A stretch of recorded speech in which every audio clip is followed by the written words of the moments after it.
How a medieval town survived a famine. The harvest fails. At first, it is only a rumor, a poor yield in one field, then another. Then entire regions begin to report the same thing. Grain stores shrink, bread grows smaller, prices begin to climb.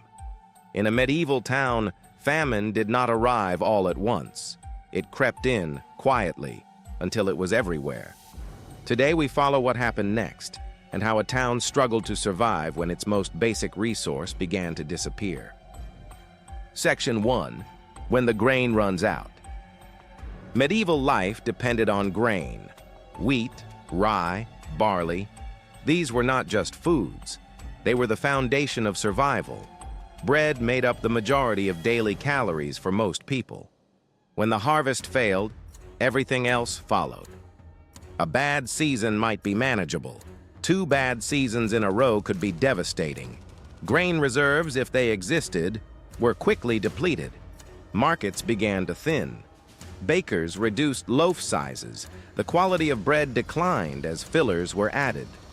At first, people adjusted, but the margin for survival was always narrow. Section 2. The price of hunger. As grain became scarce, prices rose. This was not gradual.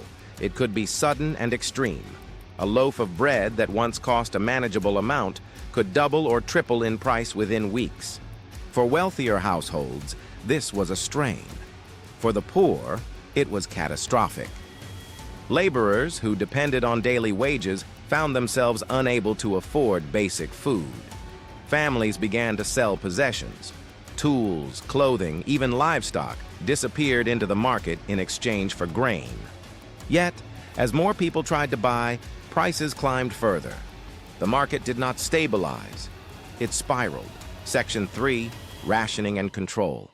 Authorities did not ignore the crisis. Town officials often stepped in to control the situation. Grain supplies were monitored. Bakers were regulated. Prices might be fixed in an attempt to prevent exploitation. Rationing became common. Bread could be limited per household. Sales might be restricted to certain days. Hoarding was punished when discovered. These measures were not always effective, but they reflected a clear understanding. If the supply was not controlled, the town could collapse into chaos. Section 4. Charity and obligation. In times of famine, survival often depended on more than the market. Charity systems became essential. Churches distributed food to the poor when they could. Monasteries opened their stores. Wealthier citizens were expected and sometimes required to contribute. This was not purely generosity, it was stability. A starving population was dangerous. Providing relief reduced the risk of unrest and preserved social order. Yet charity had limits. When famine stretched on, even the institutions meant to help began to run out of resources. Section 5. Substitutes and desperation. As grain disappeared, people turned to alternatives. Bread was stretched with whatever could be found. Ground peas, beans, and even bark or acorns were mixed into flour. Meals became smaller and less frequent. Foraging increased. Forests and fields were searched for anything edible. Animals that would normally be preserved or protected were slaughtered early. Diet changed not by choice, but by necessity. Malnutrition followed, and with it came disease. Section 6. Riots and unrest. Hunger does not remain quiet for long. When prices rose too high or supplies seemed unfairly controlled, unrest began. Crowds gathered at markets. Grain shipments were intercepted. Bakers and merchants were accused of hoarding or profiteering. Riots could erupt quickly. These were not random acts of violence. They were targeted. Food was seized. Prices were forced down. Authorities were pressured to act. In some cases, these actions succeeded in the short term, but they also revealed how fragile order had become. Section 7. Endurance and recovery. Famine did not last forever. Eventually, the harvest returned. Crops grew again.